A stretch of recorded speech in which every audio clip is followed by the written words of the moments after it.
diri sa syudad kag probinsya sang Iloilo. Welcome sa aton sininga pagpangalagad sa programa Counter Strike. Counter Strike. Counter Strike. Counter Strike. Ang Counter Strike mabatian sa aton sininga Facebook Live alas 8 tubtob alas 9 ang takna sa gabi halin sa adlaw nga Lunes hasta sa adlaw nga Sabado.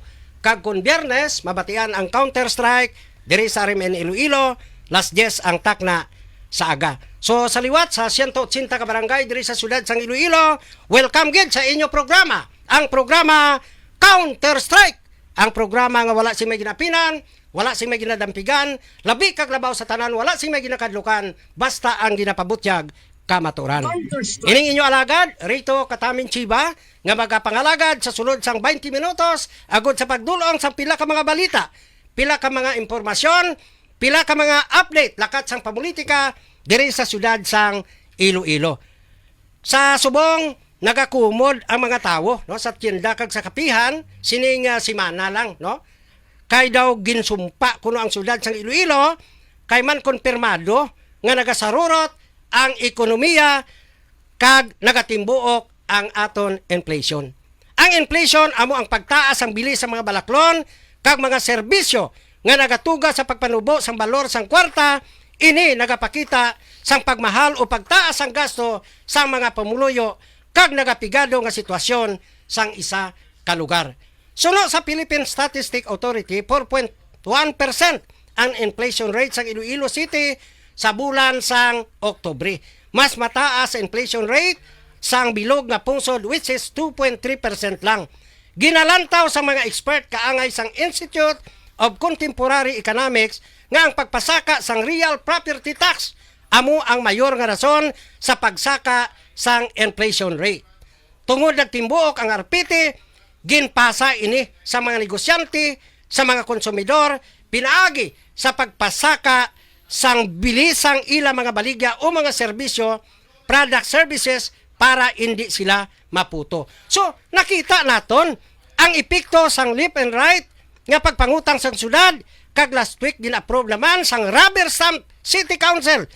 Ginatawag naton nga rubber stamp kay why nila ginapinsar kun bala pabor sa aton nga mga pumuluyo no. Naga-approve lang sila without thinking no. Why nila ginabasa ano ba lang epekto sa pangutang sang syudad nga nagasarurot na ang aton sininga syudad sa kautangan. Apektado ang aton sini nga mga pumuluyo diri sa syudad sang Iloilo. No, amo na gani nga sa subong dapat inyugid nga tun-an sino bala ang nagakaangay, nagakadapat nga ibutang naton sa konsiho, no? Nga ang ila dira ya subong bisan daw tiko sa ila sini nga kagustuhan pero gina-approve nila, no? Bangod pangabay ni Dapuga King, no? Why na sila yan nag-approve paminsara? No, nga kun bala makabulig sa mga pumuluyo sang syudad sang Iloilo, no? Ang nakakatabo subong nga ginatawag sila nga rubber stamp, no? Why na sila yan naga-debatihaya, no? Paghambal nga mangutang ta 300 milyones. Why na approve without thinking. Counter Strike. Counter Strike. Counter Strike. So, ano ang impact sining high inflation sa aton, no?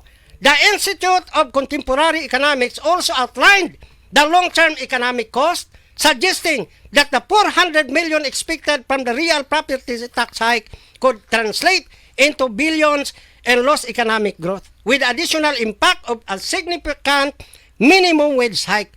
Local businesses will likely be forced to lay off workers, reduce work hours, and some of them will close.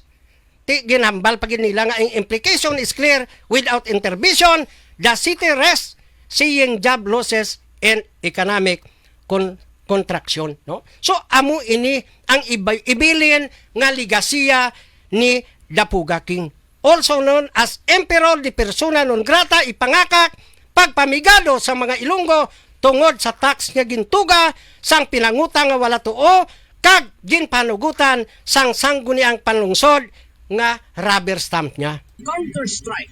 Counter Strike. Counter Strike. So kadamo pa kita, no? Kung tani sa nga igadugang nga mga balita partiya sa pagpalakat sang syudad sang Iloilo, no? Pero kay may bisita kita diri, no? sa idalom sa nga team sulong gugma, no? Nga sa diin pamatian naton kung ano ang ila sini nga tinutuyo kung nga nag padalagan sila, no? Ang aton sini nga duha ka gwapuhon nga future councilor sang syudad sang Iloilo, no? So una tagaan naton panugot ang isa man sa mga bataon naton nga future councilor sang syudad sang Iloilo si GM Ariete Ramos. GM, sir? Mayong aga sa aton tigplamati sa Counter-Strike. Serito, mayong aga sa inyo tanan. So, ako si GM Ariete Ramos, bata ni LC Ariete Ramos, kabataang barangay, nga presidente kag chairman sang 1980s. Tapos ang tatay ko, isa ka retired PNB government employee, si Manny Ramos. Kaga ako, kung makita ninyo, do medyo familiar ako ni Tsura, tungod nga sakristan ako, halin sang kinder ako, hasta nga mag-college, dira sa SM City ako na-assign, no, kay taga Mandurriao ako, so dito ako gin-assign sa simbahan. So isa ako ka sakristan. Kag may lain-lain ako nga negosyo, subong, may kapihan, may butika, tubigan, laundry, kaga syempre pati kaldero na dala na dara, no? So amo na ako nga mga negosyo. Okay, no, si Sir Peter Unyati naman, sir. Mayong aga gid sa aton nga tagpalamati, no, sa Counter-Strike kag sa mayong aga gid sa rito. Mas salamat gid sa pag-imbitar. Si Peter Oñate, isa ka produkto sa University of San Agustin.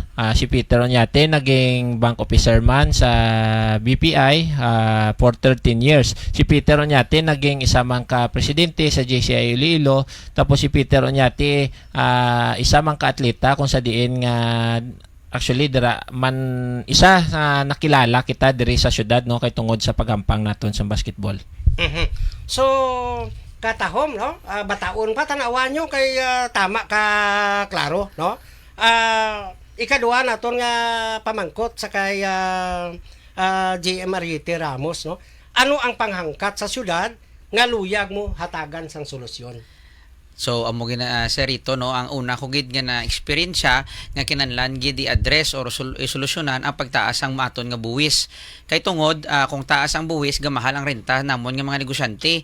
Kung mahal ang amon renta, syempre mahal man ang amon ibaligya. Kay dira na da namon idugang or ipatong sa amon nga ginabaligya. So kung mahal ang ginabaligya, ang pumuluyo ang kaluluoy kay syempre sila ini ang mabakal or ang magagamit sa mga ginabaligya namon. So amo na nga ang isa namon gid nga ang una-una gid namon nga obrahon sang team sulong gugma panubuon ang buwis kay bala mo dako gid ang epekto sini sa maton mga pumuluyo.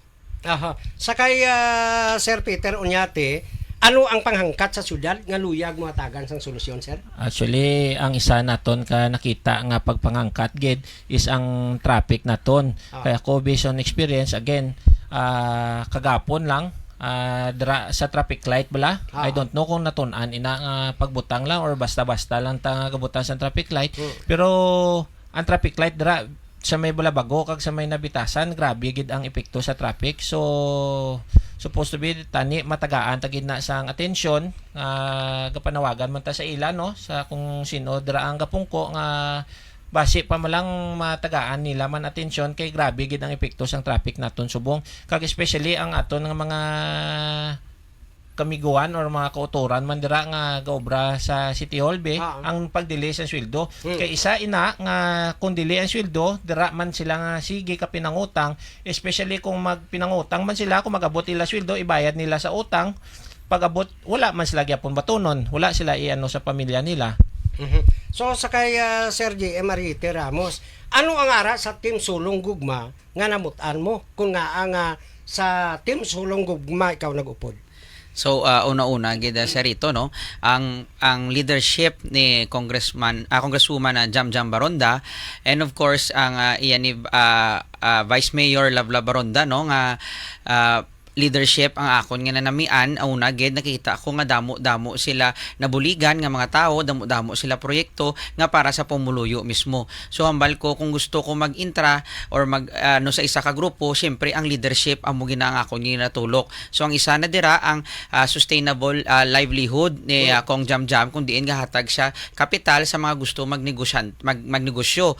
So ako bilang isa ka negosyante, gusto ko tudluan ang mga